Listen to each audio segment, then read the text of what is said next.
कुमारोपनिषत् अम्बोधिमध्ये रविकोट्यनेकप्रभां ददात्याश्रितजीवमध्ये ॐ हंसः ॐ तस्मै कुमाराय नमो अस्तु।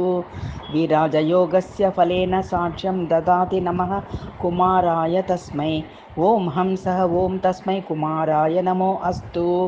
योतीतकाले स्वमतात् गृहीत्वा श्रुतिं करोत्यन्यजीवान् स्वकोले ॐ हंसः ॐ तस्मै कुमाराय नमो अस्तु। यस्यां च जीवेन सम्प्राप्नुवन्ति द्विभागजीवान् च समैककाले ॐ हंसः ॐ तस्मै कुमाराय नमो अस्तु। प्रचोदयान्नादह्यदिस्तिनेन मन्त्रान्यजीवं प्रकटीकरोति ॐ हंसः ॐ तस्मै कुमाराय नमो अस्तु।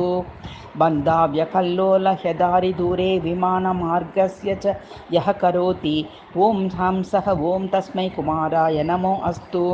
सदृक्षया शास्त्रशब्दस्मृतिर्यदाश्वांश्च छिन्नादनुभूतिरूपम् ॐ हंसः ॐ तस्मै कुमाराय नमो अस्तु। दीक्षा विधिज्ञानचतुर्विधान्य प्रचोदयान्मन्त्रदेवाध्वरस्य ॐ हंसः ॐ तस्मै कुमाराय नमो अस्तु। कोट्यद्भूते सप्तभिरेव मन्त्रैः दत्त्वा सुखं कश्चित् यस्य पादम् ॐ हंसः ॐ तस्मै कुमाराय नमो अस्तु। स्वस्वाधिकारां च विमुक्तदेवाः शीर्षेण संयोगयेद्यस्य पादम् ॐ हंसः ॐ तस्मै कुमाराय नमो अस्तु। हुङ्कारशब्देन सृष्टिप्रभावं जीवस्य दत्तं स्ववरेण येन ॐ हंसः ॐ तस्मै कुमाराय नमो अस्तु। वीराजपत्रस्थकुमारभूतिं यो भक्तहस्तेन संस्वीं करोति स सर्वसम्पत् समवाप्तिपूर्णः भवेद्विसंयाति तं दीर्घमायुः।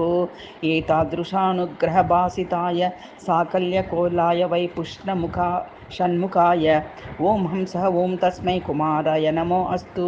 ॐ श्री सुब्रह्मण्याय नमः।